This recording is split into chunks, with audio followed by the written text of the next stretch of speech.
Hello बच्चों। आज का हमारा टॉपिक है relation between electric flux and electric field intensity. और बच्चों, मैं हूं Deepak Yadav, faculty of physics, extra mind tutorial. स्वागत करते हैं आपके अपने YouTube channel Yadav sir physics वाले। बच्चों, अभी तक हम लोगों ने जो पढ़ा था वो इलेक्ट्रिक फ्लक्स पढ़ चुके हैं, हम लोग इलेक्ट्रिक फील्ड इंटेंसिटी भी पढ़ चुके हैं। दोनों ही टॉपिक्स हो चुके हैं हमारे। आज हमें दोनों के बीच रिलेशन देखना है कि इन दोनों के बीच रिलेशन क्या है। ठीक है, वो बच्चे जिन्होंने लास्ट वीडियो नहीं देखे, मैं उन्हें बता देता हूँ कि इलेक्ट्रिक फ्लक्स होता क्या है। इलेक्ट्रिक फ्लक्स का मतलब है किसी भी क्लोज्ड बॉडी से या किसी भी बॉडी से जो number of field lines perpendicularly pass करती है उसी को हम लोग इलेक्ट्रिक फ्लक्स बोल देते हैं। ठीक है, कोई भी बॉडी है, अगर वो फील्ड के अंदर रखा हुआ है तो उससे कुछ फील्ड लाइंस पास कर रही होंगी, तो वहां जो परपेंडिकुलरली फील्ड लाइंस पास करते हैं उसी को हम लोग इलेक्ट्रिक फ्लक्स बोल देते हैं। और इलेक्ट्रिक फ्लक्स को रिप्रेजेंट करते हैं हम लोग फाई से। ठीक है, ये हमारा बेसिक सा कंसेप्ट है। तो अब हमें इन दोनों के बीच रिलेशन देखना है कि फील्ड इंटेंसिटी और इलेक्ट्रिक फ्लक्स के बीच रिलेशन क्या है।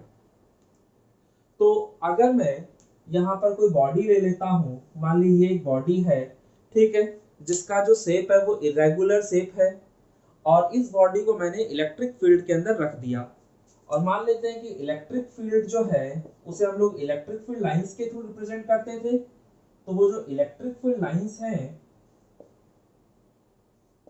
उनकी डायरेक्शन ये है। तो ये जो डायरेक्शन है आपका, ये इलेक्ट्रिक फील्ड की डायरेक्शन है। अच्छा, और अगर मैं फ्लक्स की बात करता था तो कोई भी ऐसा सरफेस जिसमें एरिया वेक्टर की डायरेक्शन हमेशा सेम रहती थी, यानी कि कोई भी प्लेन सरफेस अगर होता था और वहां पे मुझे फ्लक्स निकालना था तो सिंपली मैं क्या करता था, ई ए कॉस थीटा, ठीक है, आराम से निकल जाता था।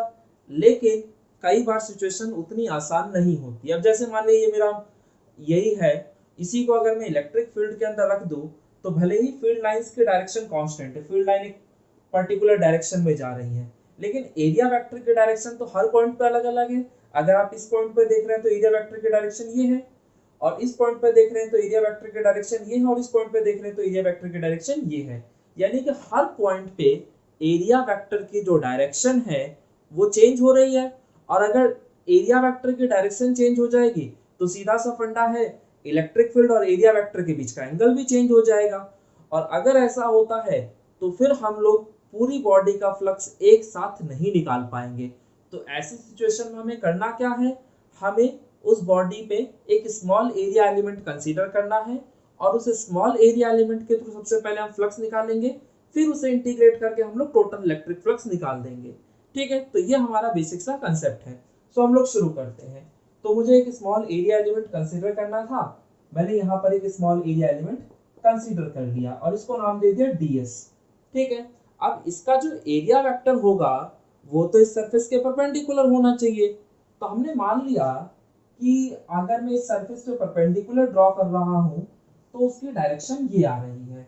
ठीक है, तो एरिया वेक्टर की डायरेक्शन ये है, तो एरिया वेक्टर को मैं रिप्रेजेंट कर दे रहा हूँ ds वेक्टर से, और ये है आपका ई वेक्टर। ठीक है, ये आपकी इलेक्ट्रिक फील्ड लाइन की डायरेक्शन थी, तो ये हो गया ई वेक्टर। तो दोनों के बीच का यहाँ कुछ एंगल होगा, इस एंगल को मैं मान लेता हूँ थीटा। ठीक है, अब अगर मैं बात करता हूँ इलेक्ट्रिक फ्लक्स की, तो मैंने आपको बताया था कि इलेक्ट्रिक फ्लक्स के लिए हम लोग उन फील्ड लाइंस को देखते हैं जो कि एरिया वेक्टर के परपेंडिकुलर होते हैं। ठीक है, तो यहाँ से एक चीज ध्यान रखिएगा कि जो फ्लक्स देखने के लिए हम लोग जो इलेक्ट्रिक फील्ड लेते हैं वो परपेंडिकुलर टू द सरफेस होता है, और जो हमारा एरिया वेक्टर होता है वो भी परपेंडिकुलर टू द सरफेस होता है। तो अगर ये भी सरफेस के परपेंडिकुलर और ये भी सरफेस के परपेंडिकुलर है तो इसका मतलब इन दोनों की डायरेक्शन तो सेम होगी। तो इस बात को यहाँ से नोट करके रख लीजिएगा कि हमेशा हम लोग इलेक्ट्रिक फील्ड का वो वाला कंपोनेंट लेते हैं जो एरिया वेक्टर के अलोंग होता है। ठीक है, तो इलेक्ट्रिक फील्ड का मुझे वो वाला कंपोनेंट लेना है जो एरिया वेक्टर के अलोंग होता है अगर मैं इलेक्ट्रिक फ्लक्स निकालना चाहता हूं तो मैंने क्या किया, इस इलेक्ट्रिक फील्ड को दो रेक्टेंगुलर कंपोनेंट्स में तोड़ दिया। ठीक है, इसको अगर मैं दो रेक्टेंगुलर कंपोनेंट्स में तोड़ता हूं तो एक कंपोनेंट ये आ जाएगा और एक कंपोनेंट ये आ जाएगा। तो जिस एक्सिस के साथ एंगल बनता है उधर क्या लिखा जाता है, तो cos थीटा, और दूसरा वाला हो जाता है sin थीटा।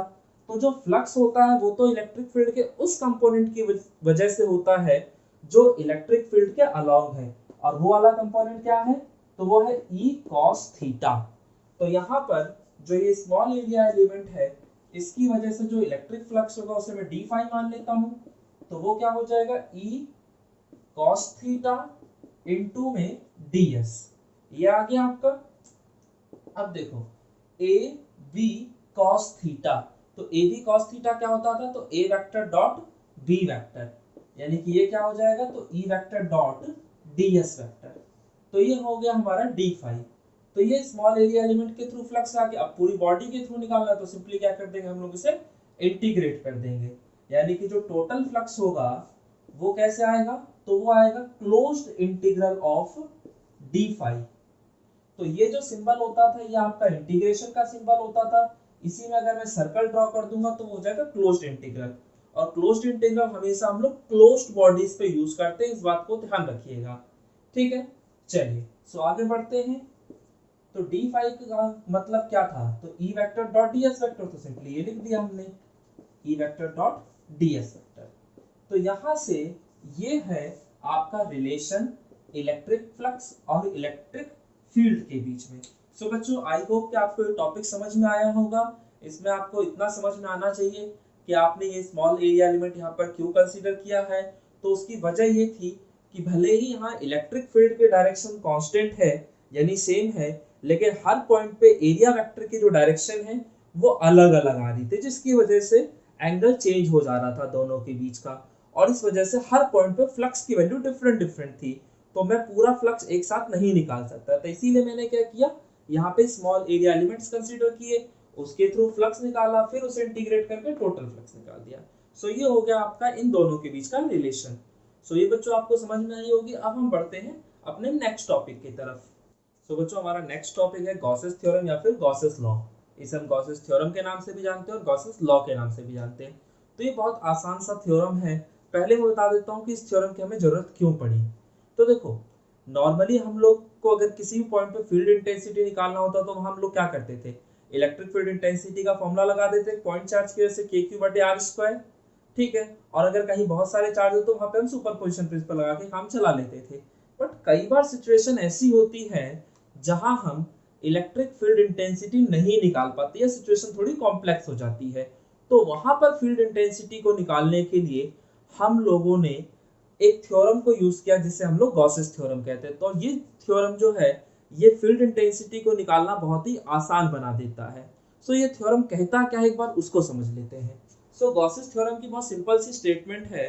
वो कहता है कि अगर कोई भी क्लोज्ड बॉडी है, जैसे मान लीजिए ये क्लोज्ड बॉडी है और इसके अंदर कुछ चार्जेस रखे हुए, मान लीजिए Q1 चार्ज हो गया, यहाँ पर ये आपका Q2 चार्ज हो गया और ये आपका Q3 चार्ज हो गया, जिसमें से ये पॉजिटिव का है, ये नेगेटिव का और ये पॉजिटिव का मान लिया जाए।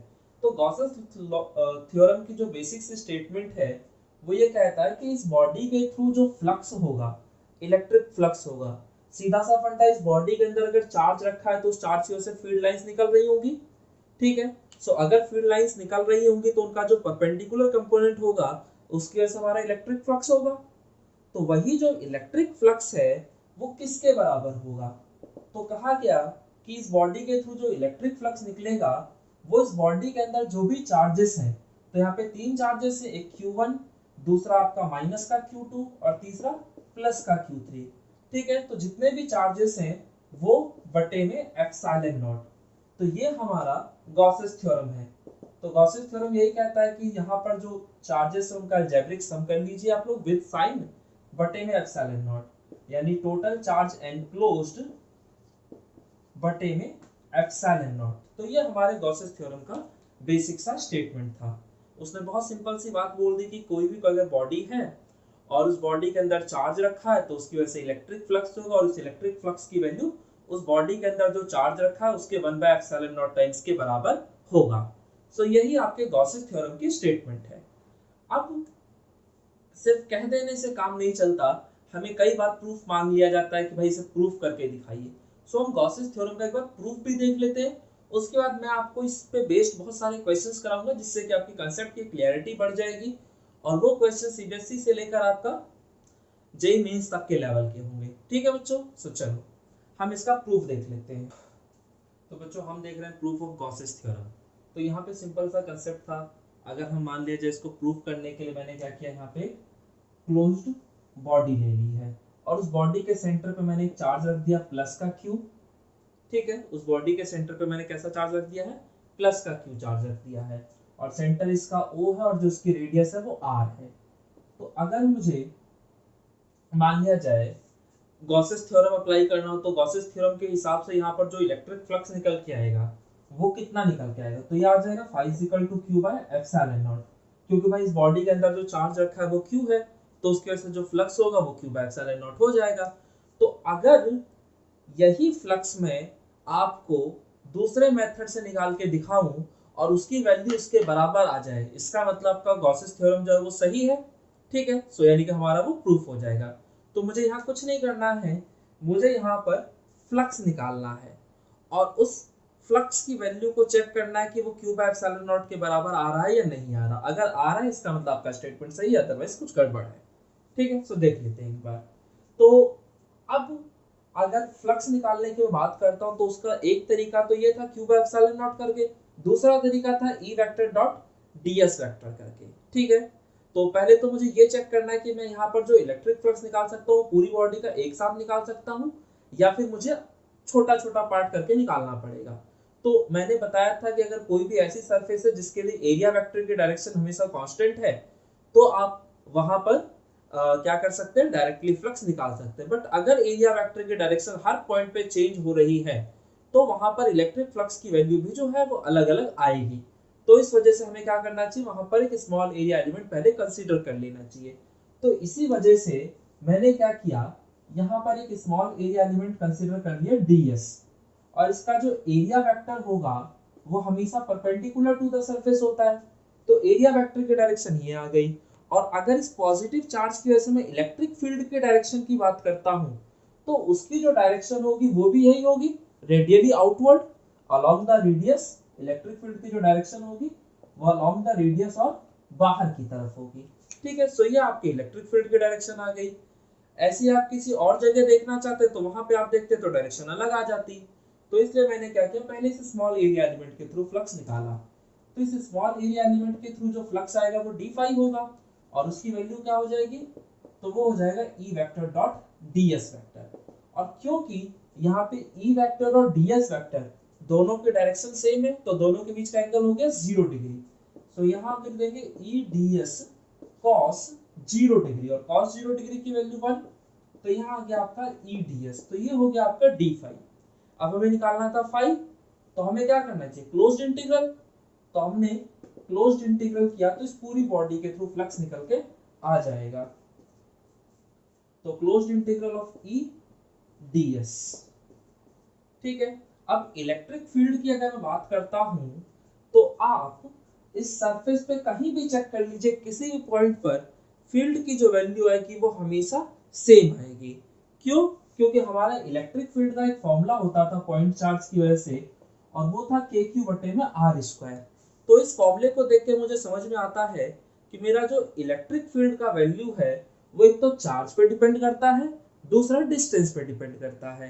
ठीक है, तो आप किसी भी पॉइंट को देख लेना, उसकी जो दूरी होगी चार्ज से वो हमेशा r के बराबर होगी, और चार्ज तो सभी के लिए सेम है सभी पॉइंट्स पे।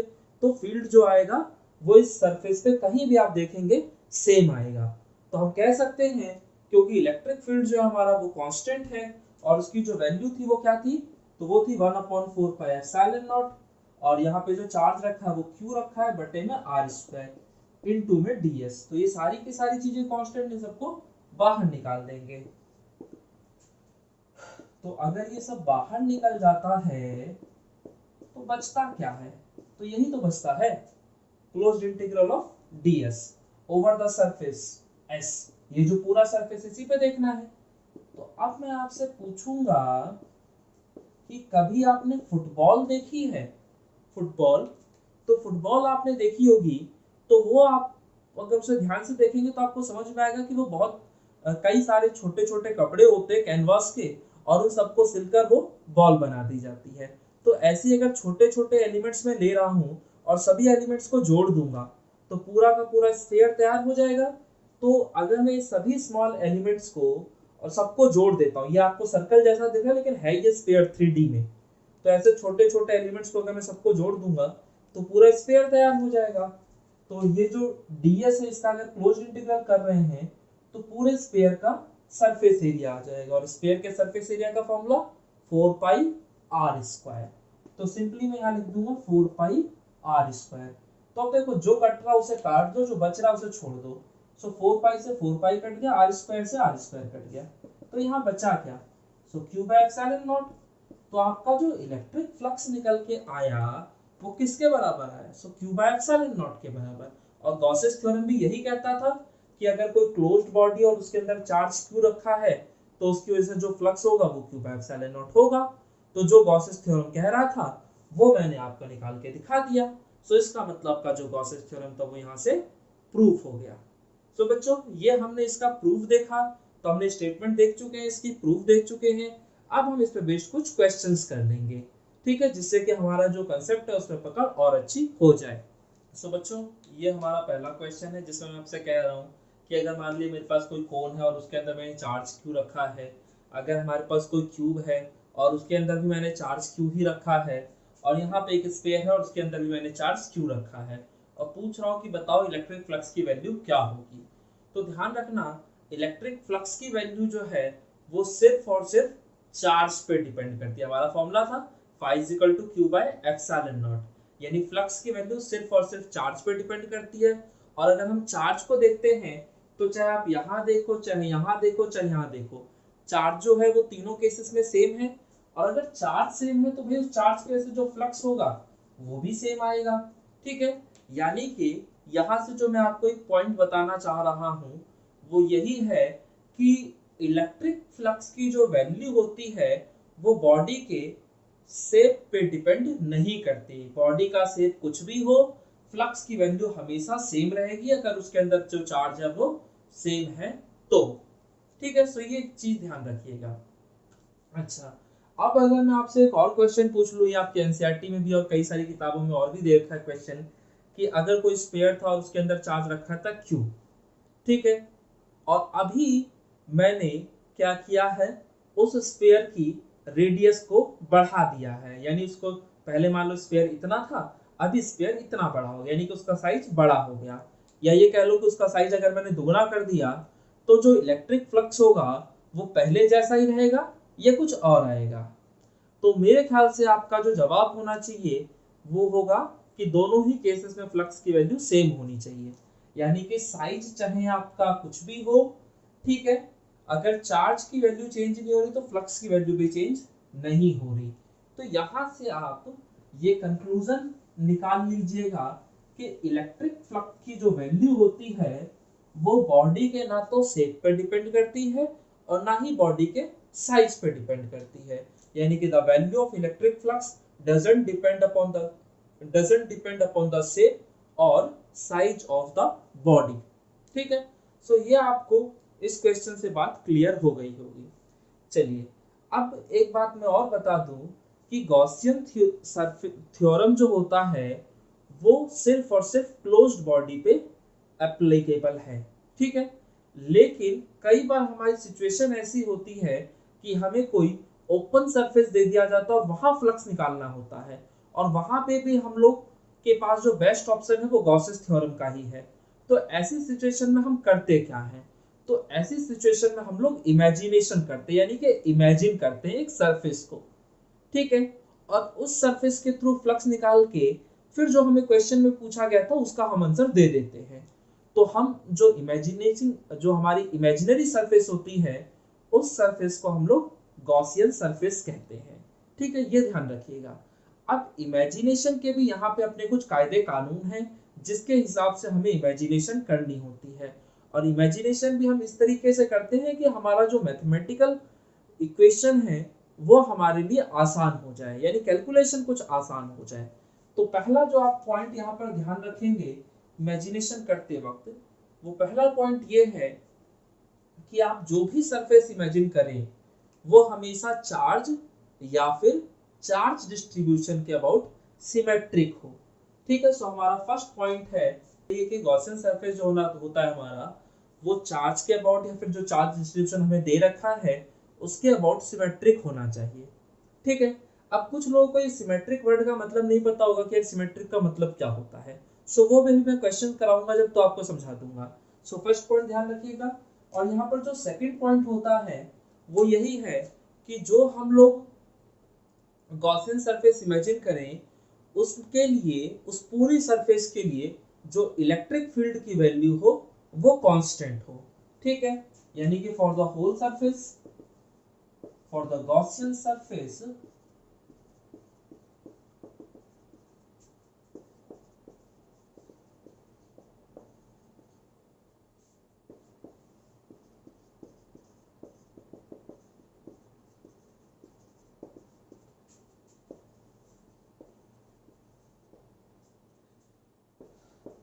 ठीक है। सो दूसरा पॉइंट हो जाता है हमारा, for the Gaussian surface the value of electric field remains constant, यानी कि जो भी हम सरफेस इमेजिन कर रहे हैं उसके लिए हमारा जो इलेक्ट्रिक फील्ड का वैल्यू हो वो हमेशा कांस्टेंट हो।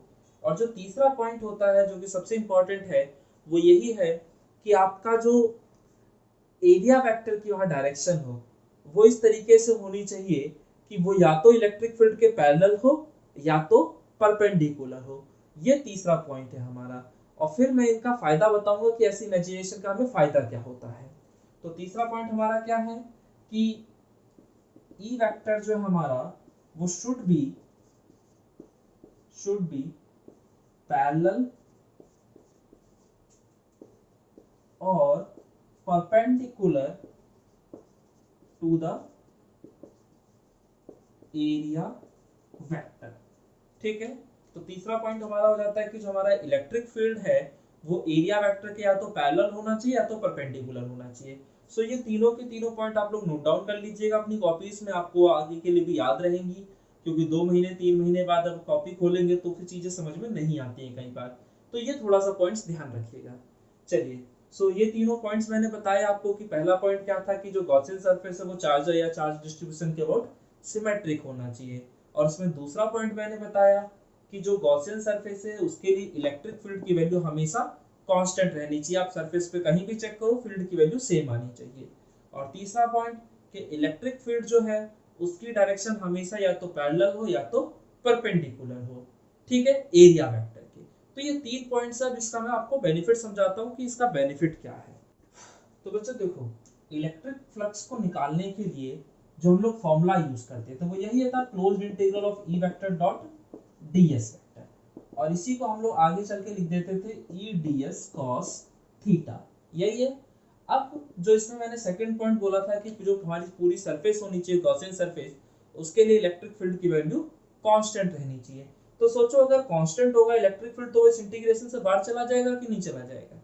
ठीक है, तो यानी कि हमारा जो इलेक्ट्रिक फील्ड का वैल्यू होगा वो हमेशा इंटीग्रेशन से बाहर चला जाएगा। और किस वजह से हो रहा है, तो जो मैंने इमेजिनेशन किया था उसकी वजह से हुआ। ठीक है, अच्छा अब बचता है ds cos थीटा। और इसमें जो थर्ड पॉइंट मैंने आपको बोला था वो यही था कि इलेक्ट्रिक फील्ड की डायरेक्शन जो है वो या तो एरिया वेक्टर के पैरेलल हो या तो परपेंडिकुलर हो।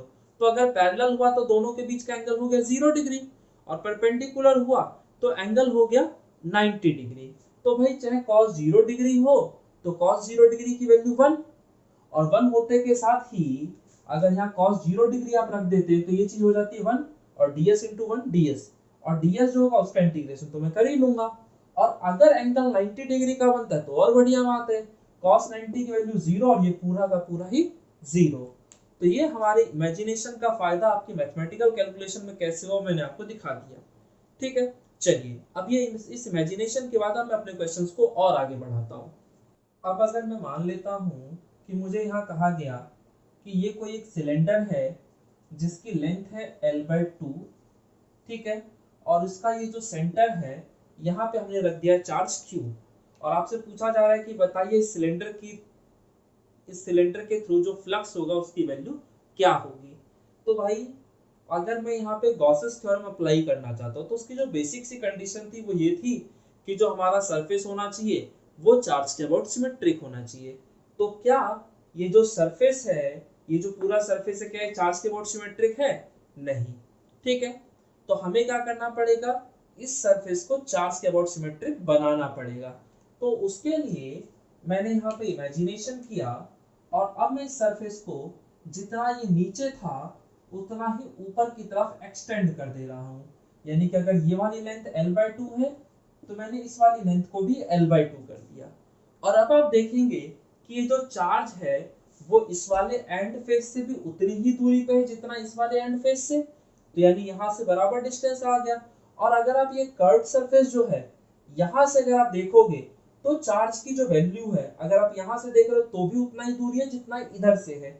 यानी कि आप कहीं से भी देख रहे हो, चाहे इस वाली कर्व सरफेस से देखो और चाहे इधर वाली कर्व सरफेस से देखो, दूरी बराबर दिख रही है। चाहे आप इस वाले एंड फेस से देखो और चाहे आप इस वाले एंड फेस से देखो, यहाँ से भी आपको दूरी बराबर दिख रही है। यानी कि ये जो चार्ज है अब वो इस बॉडी के अबाउट सिमेट्रिक हो चुका है। ठीक है, तो अब अगर मुझे फ्लक्स निकालना है तो मैं आसानी से फ्लक्स निकाल सकता हूँ। तो अब जो फ्लक्स होगा वो होगा क्या, तो भाई बॉडी के अंदर जो चार्ज एनक्लोज्ड है यानी कि Q बटे में एप्सिलॉन नॉट, तो ये हमारा इलेक्ट्रिक फ्लक्स निकल गया इस पूरे सिलेंडर के थ्रू। ये जो मेरा सिलेंडर था, लेकिन इस पूरे के थ्रू क्या फ्लक्स पूछा है, नहीं, फ्लक्स तो सिर्फ और सिर्फ इतने पोर्शन के थ्रू पूछा है, यानी कि आधे पोर्शन के थ्रू। तो अगर पूरे सिलेंडर के थ्रू जो मेरा फ्लक्स आया था वो ये था, तो सेमी सिलेंडर के थ्रू जो फ्लक्स आएगा वो क्या हो जाएगा, तो वो हाफ हो जाएगा फ्लक्स थ्रू द सिलेंडर। ठीक है, so half of flux through the cylinder क्या था, सो Q बाय एप्सिलॉन नॉट। तो सेमी सिलेंडर के थ्रू जो फ्लक्स निकल के आ गया है वो ये है। बात क्लियर हो रही है। चलिए अब इसी से मिलता जुलता एक और क्वेश्चन देख लेता हूं मैं। अगर ये एक हेमिस्फेरिकल बॉडी है और इस हेमिस्फेरिकल बॉडी के सेंटर पे यहाँ पे मैंने रख दिया चार्ज Q और पूछा जाए कि बताइए फ्लक्स क्या होगा, तो क्या अभी मैं फ्लक्स निकाल सकता हूँ, तो नहीं भाई, अभी भी फ्लक्स नहीं निकाल सकता। क्यों, क्योंकि गॉसियन सरफेस जो होता है वो चार्ज के अबाउट सिमेट्रिक होना चाहिए। तो क्या ये जो सरफेस है ये चार्ज के अबाउट सिमेट्रिक दिख रहा है, तो नहीं, जो चार्ज है वो इस हेमिस्फीयर के बिल्कुल ऊपर की तरफ रखा हुआ है। ठीक है, तो अभी ये चार्ज के अबाउट सिमेट्रिक नहीं है, तो फिर से मुझे यहाँ पे इमेजिनेशन करनी पड़ेगी। तो मैंने क्या किया, ये जो हेमिस्फीयर था इसको मैंने एक कंप्लीट स्फीयर बना दिया, और एक कंप्लीट स्फीयर जो है वो तो क्लोज्ड बॉडी होती है, और जो चार्ज है वो आपका इस बॉडी के थ्रू सिमेट्रिक है, तो आराम से गॉसेस थ्योरम लग जाएगा और आपका फ्लक्स निकल जाएगा। तो ये जो पूरा स्फीयर है इसके थ्रू जो फ्लक्स आ रहा है वो क्या है, तो बॉडी के अंदर चार्ज बटे में एप्सिलॉन नॉट। तो ये तो हो गया पूरे स्फीयर के थ्रू, मुझे निकालना था हेमिस्फीयर के थ्रू, तो therefore flux through the hemisphere क्या हो जाएगा, तो फ्लक्स थ्रू द स्फीयर बटे में 2, यानी स्फीयर के थ्रू जो फ्लक्स था उसका आधा कर दोगे तो हेमिस्फीयर वाला फ्लक्स निकल के आ जाएगा।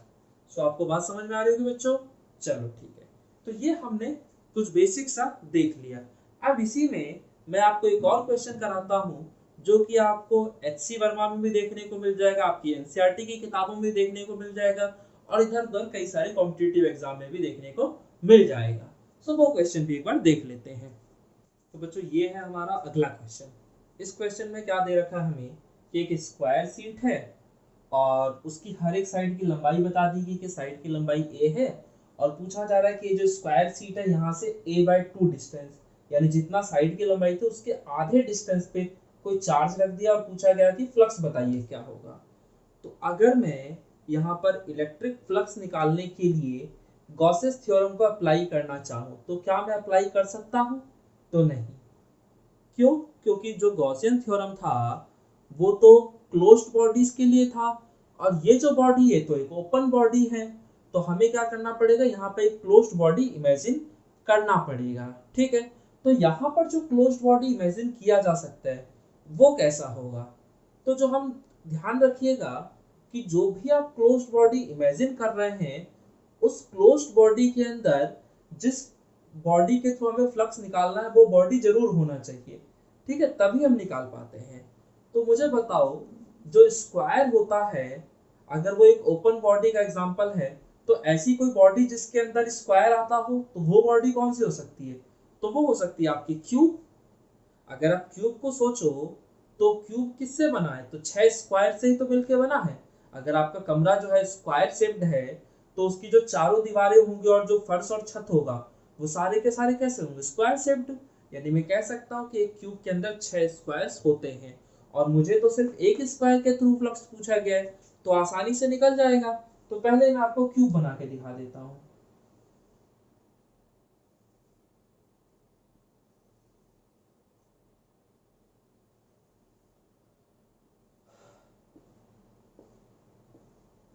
तो ये हो गया। सो अभी आप देख सकते हैं कि ये जो नीचे वाला जो फेस था, ये जो नीचे वाला फेस था, यहाँ से चार्ज का डिस्टेंस a/2 है, तो ऊपर वाला जो फेस होगा वहां से भी जो डिस्टेंस है वो कितना आ रहा है, a/2 ही आ रहा है। ठीक है, अगर आप इस वाले फेस से बात कर रहे हैं, तो इस वाले फेस से जितना दूरी है चार्ज का, इस वाले फेस से भी उतना ही दूरी आ रहा है, तो सभी फेसेस से बराबर दूरी है।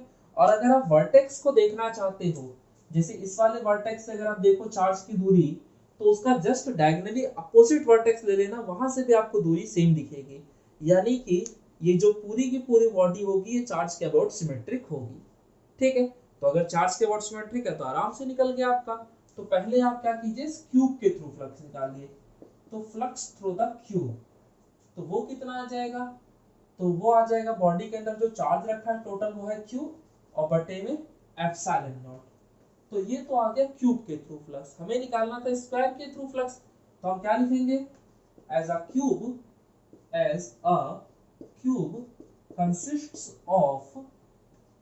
consists of 6 स्क्वायर्स, यानी कि एक क्यूब के अंदर 6 स्क्वायर्स होते हैं। तो therefore flux through a square, तो स्क्वायर के थ्रू फ्लक्स क्या होगा, तो 1/6 of flux through the cube, यानी कि 1/6 of flux through the cube कितना था, सो क्यू बाय एप्सिलॉन नॉट। तो ये हो गया हमारा आंसर। सो बात समझ में आ रही है, बहुत आसान सा कंसेप्ट था। एक स्क्वायर शीट के थ्रू फ्लक्स पूछा गया था, तो आपको पता है कि एक क्यूब अगर मैं कंसीडर कर लूं तो उसके अंदर 6 स्क्वायर्स होते हैं, तो भैया मुझसे तो एक ही स्क्वायर का पूछा गया है, तो 6 स्क्वायर यानी कि एक क्यूब का फ्लक्स इतना है, तो एक स्क्वायर का कितना होगा, तो एक क्यूब के अंदर कितने स्क्वायर होते हैं, 6, तो 1/6 कर दो, आपका आ गया आंसर। तो ये आपका आसान सा क्वेश्चन है, ये आपको एनसीईआरटी में मिल जाएगा, आपको एचसी में मिल जाएगा, और भी कई जगह क्वेश्चन मिल जाएगा। तो बच्चों इसमें एक और क्वेश्चन मैं आपसे पूछ लेता हूँ, और इस बार जो क्वेश्चन है वो ये है कि अगर एक हेमिस्फीयर है, मान लीजिए ये, और यही हेमिस्फीयर मैंने दोबारा फिर ले लिया, बस चेंजेस क्या आए हैं कि फर्स्ट टाइम जो इलेक्ट्रिक फील्ड लाइंस थी वो इसका जो बेस है उसके पैरेलल थी, और सेकंड टाइम जो इलेक्ट्रिक फील्ड लाइंस हैं वो इसके बेस के परपेंडिकुलर है। ठीक है, और आपसे दोनों ही केसेस में पूछा गया कि फ्लक्स बताइए इसके थ्रू होगा क्या। सो क्वेश्चन समझ में आ रहा होगा, एक हेमिस्फेरिकल बॉडी है जो कि एक्सटर्नल इलेक्ट्रिक फील्ड के अंदर रखी हुई है।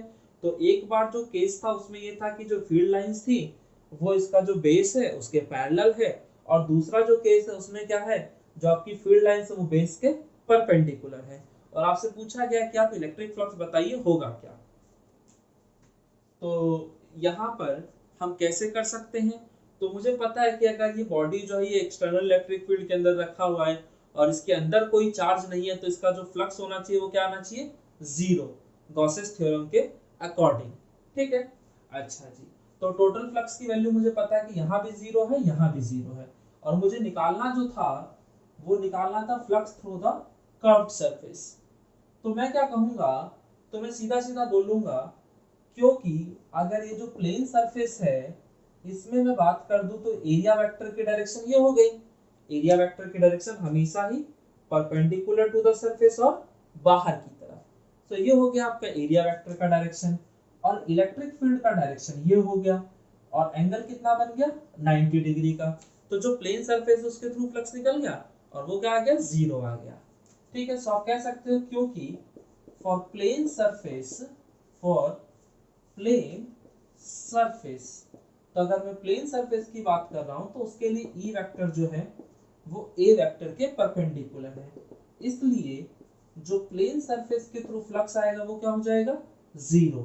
तो जीरो कैसे होगा, तो ई ए कॉस 90 डिग्री, और कॉस 90 की वैल्यू जीरो, तो आपका प्लेन सरफेस के थ्रू जो फ्लक्स आया है उसकी वैल्यू भी हो गई 0। अब मैं बोलूंगा कि जो मेरा टोटल फ्लक्स होता है वो कैसे निकलेगा। तो ये जो पूरी बॉडी है दो चीजों से बनी है, एक इसका ये प्लेन सरफेस, दूसरा इसका ये कर्व्ड सरफेस। तो flux through the curved surface plus flux through the plane surface. तो टोटल फ्लक्स की वैल्यू 0 क्योंकि एक्सटर्नल फील्ड में रखा है, इसके अंदर कोई चार्ज नहीं है, तो टोटल फ्लक्स 0। कर्व्ड सरफेस के थ्रू फ्लक्स पता नहीं और प्लेन सरफेस वाला फ्लक्स भी 0। तो यहाँ से जो आपका कर्व्ड सरफेस वाला फ्लक्स आएगा उसकी वैल्यू भी क्या आ जाएगी 0। तो ये हो गया पहला पार्ट। अब दूसरा पार्ट एक बार देख लेते हैं इसका। तो जो दूसरा पार्ट है उसमें क्या है हमारा, तो एरिया वेक्टर की डायरेक्शन ये है, सॉरी इलेक्ट्रिक फील्ड लाइन जो है इस तरीके से जा रही है। तो यहाँ पे भी अगर बॉडी को दो पार्ट्स में तोड़ रहा हूँ और प्लेन सरफेस के लिए बात करता हूँ तो इलेक्ट्रिक फील्ड की डायरेक्शन ऊपर की तरफ और एरिया वेक्टर की डायरेक्शन नीचे की तरफ। एरिया वेक्टर की डायरेक्शन हमेशा परपेंडिकुलर टू द सरफेस और बाहर की तरफ। तो यहाँ पे अगर मैं बोलूं तो मैं कह सकता हूं क्योंकि फॉर द प्लेन सरफेस जो हमारा ई वेक्टर है वो पैरेलल टू ए वेक्टर है, इसलिए flux through the plane surface जो आएगा वो आ जाएगा E A cos 0 degree. Cos 0 degree हो गए दोनों की डायरेक्शन, सॉरी 0 डिग्री नहीं 180 डिग्री और cos 180 की वैल्यू -1। तो यहाँ पर जो प्लेन सरफेस के थ्रू फ्लक्स निकल के आ गया वो आ गया माइनस का EA। और मेरा जो टोटल इलेक्ट्रिक फ्लक्स होता है वो किसके बराबर होता है, तो flux through the curved surface plus flux through the plane surface. Total flux की वैल्यू 0 क्योंकि भाई इस बॉडी के अंदर तो कोई चार्ज है नहीं, ये तो जस्ट एक्सटर्नल इलेक्ट्रिक फील्ड में रखा है, तो टोटल फ्लक्स 0। कर्व्ड सरफेस के थ्रू जो फ्लक्स है वो मुझे निकालना है और प्लेन सरफेस के थ्रू जो फ्लक्स है वो मैं निकाल चुका हूँ। तो ये जो माइनस का EA है अगर मैं इसको इधर भेजूंगा तो प्लस का EA हो जाएगा। तो यहाँ से जो आपका कर्व्ड सरफेस के लिए आंसर आएगा वो क्या आ जाएगा, तो वो हो गया प्लस का EA। सो खेल समझ में आता है। तो ये भी आपका एक क्वेश्चन है जो कि आपके इंजीनियरिंग और मेडिकल के एग्जाम्स में कई बार आपको देखने को मिल गया होगा। ठीक है, सो बच्चों ऐसे ही कुछ और क्वेश्चंस कर लेते हैं।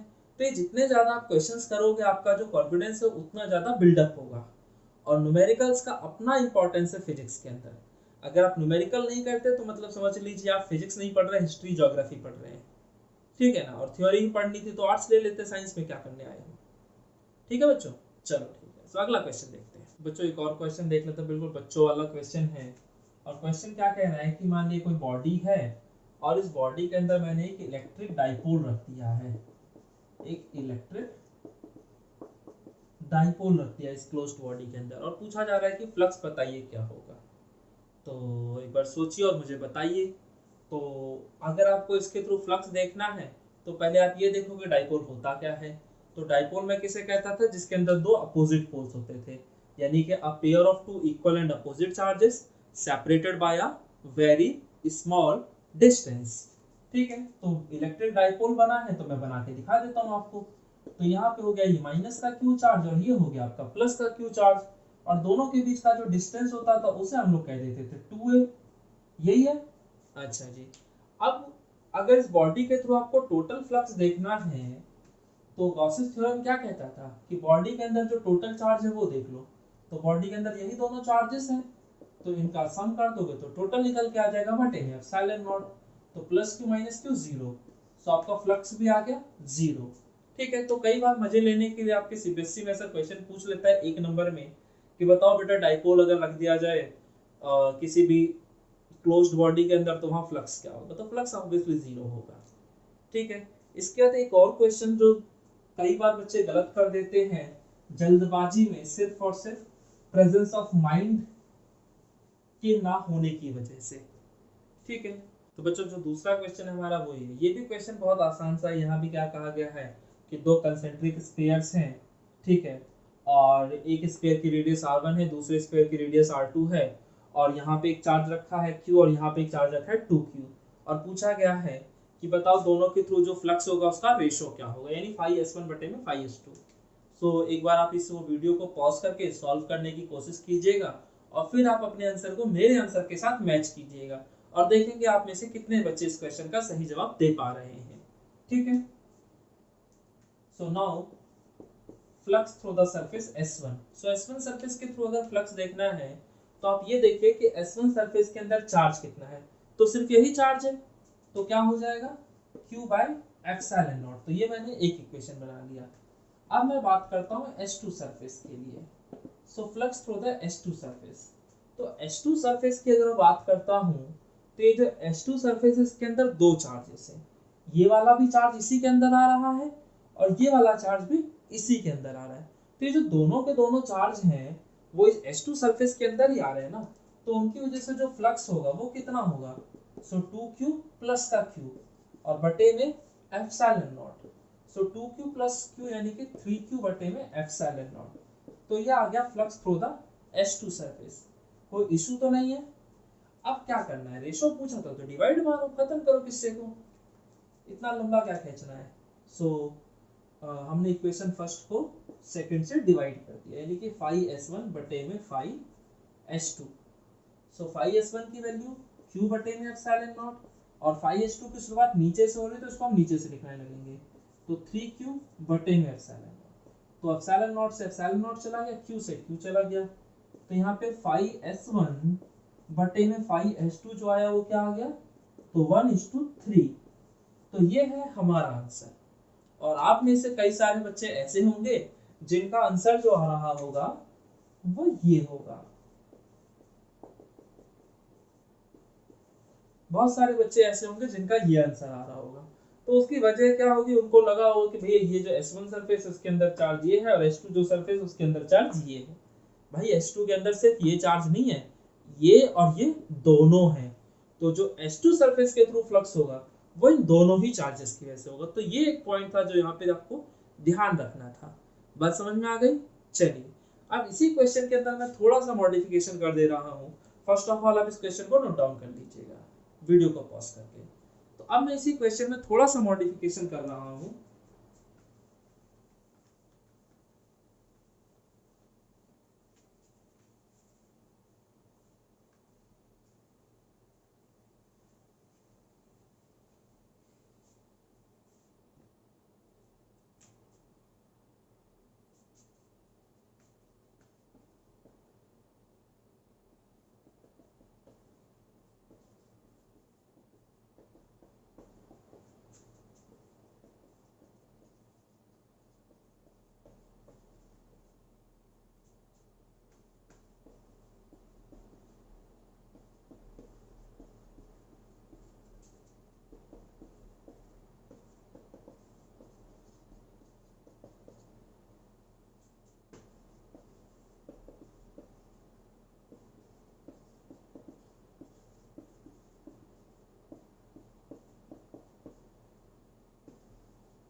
तो बच्चों ये आपका क्वेश्चन है। अब इस क्वेश्चन में क्या कहा गया है कि आपका जो इलेक्ट्रिक फ्लक्स होगा वह S1 सरफेस के थ्रू कितना चेंज हो जाएगा यदि आपका जो S1 सरफेस है उसके अंदर का जो मीडियम है उसको हम लोग एयर की जगह एक डाइलेक्ट्रिक मीडियम डाल देते, तो क्या होगा। फंडा है, अगर आप S1 सरफेस के थ्रू फ्लक्स देखते थे तो S1 सरफेस के थ्रू फ्लक्स होगा क्या, तो S1 के अंदर जो चार्ज है वो होगा Q बटे में एप्सिलॉन नॉट।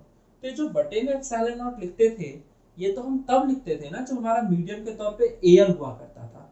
फिलहाल अभी यहाँ जो मीडियम है वो एयर नहीं डाइलेक्ट्रिक मीडियम है, तो यहाँ पे मुझे एप्सिलॉन नॉट की जगह एप्सिलॉन m लिखना चाहिए, यानी कि उस मीडियम की परमिटिविटी जो भी मीडियम यहाँ पे डाला गया है।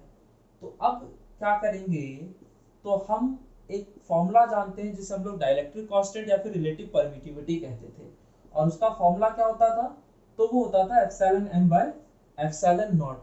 तो मुझे एप्सिलॉन m चाहिए तो क्या करूंगा, इस एप्सिलॉन नॉट को इधर भेज दूंगा, तो ये आ जाएगा k times of epsilon naught. तो q बाय और एप्सिलॉन m की जगह k times of epsilon naught आ गया।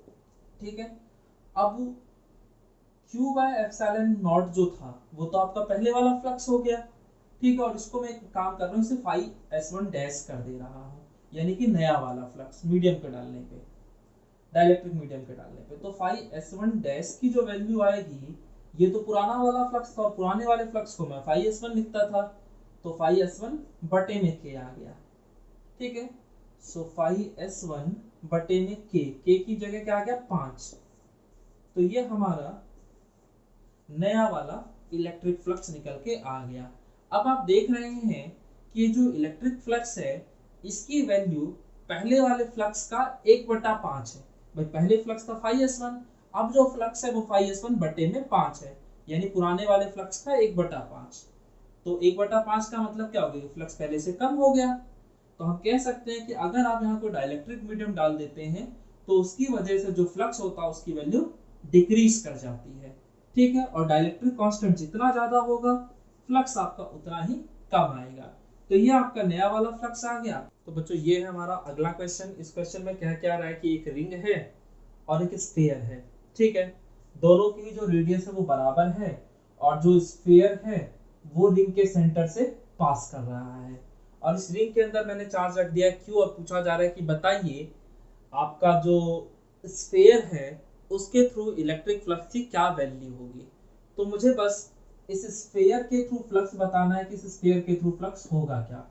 तो अगर आप देखें तो यहाँ ये जो स्फीयर है, अगर इस स्फीयर के अंदर ये रिंग पूरी तरह से होता तो फिर तो जो फ्लक्स रिंग के थ्रू होता वही आपका स्फीयर के थ्रू भी होता। जैसे मान लिया जाए ये आपका एक स्फीयर था और उसके अंदर ये रिंग रखा था और रिंग के अंदर मैंने कहीं चार्ज रख दिया क्यू, ठीक है। ये जो है आपका ये रिंग है और ये आपका स्फीयर है, ठीक है। ये बाहर की तरफ जो है वो स्फीयर और ये रिंग है। तो अगर रिंग आपका पूरी तरह से स्फीयर के अंदर है तो भाई रिंग का जो भी फ्लक्स होगा वो सारा का सारा फ्लक्स स्फीयर का भी होगा। बट यहाँ जो सिचुएशन है वो थोड़ी सी डिफरेंट है। इसमें क्या कह रहा है कि आपको स्फीयर के थ्रू फ्लक्स बताना है और ये जो रिंग है इस रिंग का सिर्फ और सिर्फ इतना ही पोर्शन जो है वो कॉमन है। तो इस स्फीयर के थ्रू जो फ्लक्स होगा वो सिर्फ उतना ही होगा जितना पोर्शन कॉमन है। तो बस मुझे ये कॉमन वाला पोर्शन निकालना है कि ये कॉमन वाला पोर्शन है कितना। जैसे इसमें पूरा का पूरा पोर्शन कॉमन था तो फ्लक्स पूरा आ गया, इसमें इतना ही पोर्शन कॉमन है तो फ्लक्स इसकी वजह से ही होगा सिर्फ। तो बस मुझे कॉमन वाला पोर्शन देखना है कि ये है कितना, तो उसी को लेकर हमारा सारा खेल है। तो देखो बच्चों, अगर ये एक पॉइंट मान लिया जाए और ये एक पॉइंट मान लिया जाए तो ये जो है ये लाइन आपका रिंग के सेंटर को रिंग के सरफेस से मिला रही है। तो इसकी लंबाई जो होगी वो किसके बराबर होगी, तो सर्कल के रेडियस के बराबर। सेम ऐसे ही ये रिंग ये स्फीयर का सेंटर और ये स्फीयर की सरफेस है, तो इन दोनों को जो लाइन ज्वाइन कर रही होगी वो भी इसका रेडियस ही होगी, यानी वो भी आर होगी। और ये तो आर है ही। तो यहाँ पर ये जो आपका ट्राइंगल फॉर्म हुआ है ये ट्राइंगल आपका एक इक्विलेटरल ट्राइंगल है। और अगर इक्विलेटरल ट्राइंगल है तो इसके जितने भी एंगल होंगे सारे के सारे कितने के होंगे, 60 डिग्री के होंगे, ठीक है। सो जो कहानी ऊपर की तरफ थी सेम कहानी नीचे की तरफ भी तो होगी ना। ये आपका सेंटर है, ये आपका सरफेस है, दोनों को ज्वाइन करने वाली लाइन ये है। ये आपका सेंटर है, ये आपका सरफेस है, दोनों को ज्वाइन करने वाली लाइन ये है। तो दोनों का ही रेडियस जो होगा वो बराबर ही होगा और वो रेडियस क्या हो गया, आर हो गया। तो ये भी एक इक्विलेटरल ट्रायंगल बन गया। तो इसमें भी जो एंगल होंगे सारे के सारे वो इक्वल होंगे। तो अगर आप देखें तो ये जो आपका टोटल एंगल बना है वो कितने का बन गया, सो वो बन गया है 120 का, ठीक है। और पूरी एंगल कितने का होता है, 360 डिग्री का। और ये बना कितना है, तो 120 डिग्री। तो 360 का एंगल जो है वो 120 जैसे तीन एंगल्स को मिलाकर बनता है। 120 120 120 जब तीन बार करोगे तब जाके 360 आएगा। यानी कि मुझे जो फ्लक्स देखना है वो 120 एंगल की वजह से देखना है, ठीक है। तो ये अगर 120 है तो ये हो गया 240 और पूरा मिला दूं तो बन जाता है 360। तो ये जो कॉमन वाला पोर्शन है ये आपको नहीं लगता सिर्फ और सिर्फ 1/3 हिस्सा है, ठीक है। ये जो 120 का एंगल है 1/3 ही है ना 360 का, यानी पूरे का 1/3 है। तो जो फ्लक्स होगा वो सिर्फ और सिर्फ इस 1/3 पोर्शन की वजह से होगा। तो मैं लिख सकता हूं कि flux through the sphere is equal to 1/3 flux through the ring, ठीक है। तो 1/3 of flux through the ring, तो रिंग के थ्रू फ्लक्स क्या है, तो ये रिंग के अंदर चार्ज इतना था बटे में एप्सिलॉन नॉट। तो ये आ गया आपका स्फीयर के थ्रू फ्लक्स। आई होप कि आपको ये क्वेश्चन समझ में आया होगा। ये बड़ा आसान सा क्वेश्चन है, ये आपको एनसीईआरटी में भी एनसीईआरटी में तो मैं नहीं कहूंगा, लेकिन हाँ आपके पास अगर रिफ्रेशर्स हैं प्रदीप, एबीसी, एसएल, अरोड़ा, तो उसमें जरूर ये क्वेश्चन देखने को मिल जाएगा। और सेम यही क्वेश्चन आपको एचसी वर्मा में भी देखने को मिल जाएगा, ठीक है बच्चे। चलिए सब हम अगला क्वेश्चन देखते हैं, वो भी बड़ा मजेदार सा क्वेश्चन है। वो जो पूरा का पूरा क्वेश्चन अब जो मैं कराने जा रहा हूँ, वो पूरा का पूरा क्वेश्चन लैंग्वेज बेस्ड है, और आपको लैंग्वेज की समझ होना भी बहुत जरूरी है, क्योंकि कई बार वो शब्दों के साथ खेलता है और आप उसके शब्दों को पकड़ नहीं पाते और हो जाते हैं परेशान। तो अब हम शब्दों वाला क्वेश्चन करते हैं। तो बच्चों ये जो क्वेश्चन है आपका, ये मैंने आपको बताया था लैंग्वेज बेस्ड क्वेश्चन है, तो इसीलिए मैंने पूरी इसकी लैंग्वेज लिख दी है। सो आप एक बार वीडियो को पॉज करके इस क्वेश्चन को सॉल्व करने की कोशिश कीजिए और देखते हैं हम लोग क्या करते हैं आप लोग, ठीक है। चलिए बच्चों मैं आपको सॉल्यूशन कराता हूँ इसका, बाकी आपने अपने हिसाब से कर लिया होगा क्वेश्चन जो भी था। अब बस आप ये देखिए कि आप क्या सोचते हो और हम क्या, यानी कि ये कह सकता हूँ कि आप क्या सोचते हो और आपको क्या सोचना चाहिए, दोनों में अंतर क्या होता है। तो बस लैंग्वेज का खेल है, क्वेश्चन बहुत आसान सा है। क्वेश्चन क्या कह रहा है, two charges of magnitude -2q and +q are located at this point and this point. तो यहाँ पे दो चार्जेस दे रखे हैं, -2q और +q, और ये दोनों के दोनों चार्जेस, एक चार्ज इस पॉइंट पे रखा है, दूसरा चार्ज इस वाले पॉइंट पे रखा है क्रमानुसार। जो पहले लिखा है वो पहले वाले पॉइंट पे, जो बाद में लिखा है वो बाद वाले पॉइंट पे। फिर कहता है what is the electric flux due to these charges through a sphere of radius 3a। तो आपको इलेक्ट्रिक फ्लक्स निकालना है एक ऐसे स्फीयर के थ्रू जिसका रेडियस कितना है, तो 3a है, with the centre at the origin. और उस स्फीयर का जो सेंटर है वो कहाँ पे है, तो एट द ओरिजिन है, ठीक है, यानी कि जो आपका कोऑर्डिनेट सिस्टम है उसका ओरिजिन पे है। अच्छा यहाँ पे आप एक चीज ध्यान दीजिएगा, सॉरी ये भी आपका जो पॉइंट है 4a,0 ही है, ठीक है। तो अगर आप यहाँ पे देखेंगे तो यहाँ पे आपका जो y कोऑर्डिनेट है वो दोनों ही पॉइंट्स के लिए 0 है, और y कोऑर्डिनेट 0 होने का मतलब जो पॉइंट है वो आपका सिर्फ और सिर्फ x एक्सिस पे लाई कर रहा है, ठीक है। तो यानी कि दोनों के दोनों चार्जेस जो है वो x एक्सिस पे रखे हुए हैं। तो मैं सीधा x एक्सिस आपको बना के दिखा देता हूँ। तो ये हो गया, सॉरी इसको थोड़ा सा नीचे करके दिखाता हूँ मैं आपको। तो ये आपका x एक्सिस है जिसका ये ओरिजिन हो गया 0, ये आपका ओरिजिन है। और ये जो पॉइंट है हमारा, ये मैं मान लेता हूँ a डिस्टेंस पे है, और जो ये वाला पॉइंट है ये आपका 2a डिस्टेंस हो गया, ये आपका 3a डिस्टेंस हो गया, और ये जो है आपका ये वाला पॉइंट ये 4a डिस्टेंस को रिप्रेजेंट कर रहा है, ठीक है। तो आपके जो चार्जेस रखे हुए हैं, माइनस का 2q चार्ज जो रखा है वो 8 डिस्टेंस पे रखा हुआ है, तो माइनस का 2q चार्ज यहाँ रखा है, और प्लस का q चार्ज जो 4a डिस्टेंस पे रखा है, तो 4a डिस्टेंस यहाँ है, तो यहाँ पे प्लस का कितना चार्ज रखा है, प्लस का q चार्ज रखा हुआ है, ठीक है। अच्छा जी, और जो स्फीयर था मेरा उसका रेडियस 3 है, और वो स्फीयर का सेंटर कहाँ है, तो एट द ओरिजिन। तो सेंटर में यहाँ लेके चलूंगा, रेडियस इतनी है, ये 3a जो है ये आपका रेडियस है। तो अगर आप यहाँ से स्फीयर ड्रॉ करेंगे तो वो ये स्फीयर आ गया आपका। अब बस इस स्फीयर के थ्रू फ्लक्स निकालना है, तो यहाँ पर जो फ्लक्स आएगा इस स्फीयर के थ्रू वो होगा क्या। तो भाई जब भी हम फ्लक्स निकालते हैं तो हमेशा हम देखते हैं कि उस बॉडी के अंदर चार्ज कितना है। तो यहाँ पे भले ही दो चार्जेस थे, लेकिन एक चार्ज जो है वो तो स्फीयर के बाहर चला गया है, और वो चार्ज जो स्फीयर के बाहर होता है क्या कभी उसकी वजह से फ्लक्स होता है, तो नहीं, कभी भी उसकी वजह से फ्लक्स नहीं होगा। जो भी फ्लक्स होगा वो सिर्फ और सिर्फ उस चार्ज की वजह से होगा जो स्फीयर के अंदर है, और अंदर तो हमारा ये वाला चार्ज है, तो फ्लक्स सिर्फ इसकी वजह से होगा, यानी कि माइनस का 2q बटे में एप्सिलॉन। तो ये है आपका आंसर, समझ में आता है। तो ये क्वेश्चन आपको सीपीएससी के सैंपल पेपर्स में देखने को मिल जाएगा। तो ये बहुत छोटे छोटे से आसान से क्वेश्चंस थे, जिससे कई सारे आपके कंसेप्ट बिल्डअप हुए होंगे। सो बच्चों अगर आपको ये वीडियो अच्छी लगी हो, आपको लगा हो कि हाँ यहाँ से मुझे काफ़ी कुछ सीखने को मिला है, तो प्लीज़ आप हमारे चैनल को सब्सक्राइब कीजिए, लाइक कीजिए, अगर कोई डाउट है तो कमेंट कीजिए और कमेंट करके पूछिए, और मुझे ये और बताइए कि नेक्स्ट वीडियो में किस टॉपिक पे बनाऊं। तो जिस टॉपिक की आप लोग सबसे ज्यादा डिमांड करेंगे, मैं उसी टॉपिक पे वीडियो बना दूंगा।